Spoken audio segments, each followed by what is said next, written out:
Underworld don Dawood Ibrahim पर राजनीति चमकाने की अक्सर कोशिशें होती रही हैं।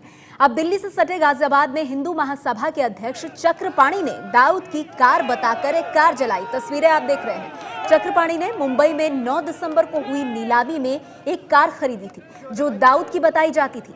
बताया जा रहा है कि गाजियाबाद में आज चक्रपाणी ने जो कार जलाई उसके लिए प्रदूषण नियंत्रण विभाग से इजाजत नहीं मिली थी। चक्रपाणी ने दाऊद की कार जलाई। ये बताया जा रहा है कि 9 दिसंबर को इस कार को खरीदा था। हमारे साथ आपके संवाददाता जितेंद्र दीक्षित फोन लाइन पर मौजूद हैं। जितेंद्र, ये मामला क्या बिल्कुल साफ है? क्या वाकई में ये दाऊद की कार है जिसको चक्रपाणी इन तस्वीरों में जलाते हुए दिखाई दे रहे हैं? देखिए, चक्रपाणी भले ही कह रहे हो कि ये दाऊद इब्राहिम की कार है, लेकिन सरकार का कहना है कि ये दाऊद की कार नहीं है। 9 दिसंबर को कुल 7 संपत्तियों की नीलामी हुई थी, जिसमें से सिर्फ एक ही संपत्ति दाऊद इब्राहिम की बताई गई थी।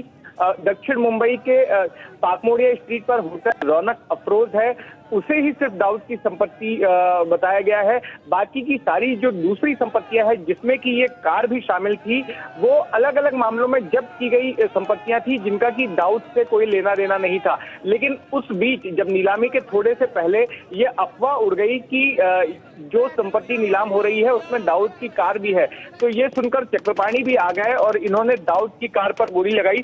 इस कार की रिजर्व प्राइस 15,700 रुपए रखी गई थी और उस नीलामी में बोली लगाने के बाद इन्होंने उस कार को खरीद लिया।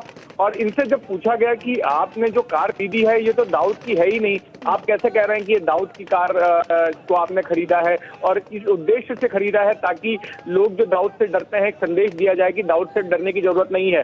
तो इस पर इन्होंने ये कहा था कि आइए आप जो लोग नीलामी करवा रहे हैं उनसे पूछिए कि उन्होंने दुष्प्रचार क्यों किया।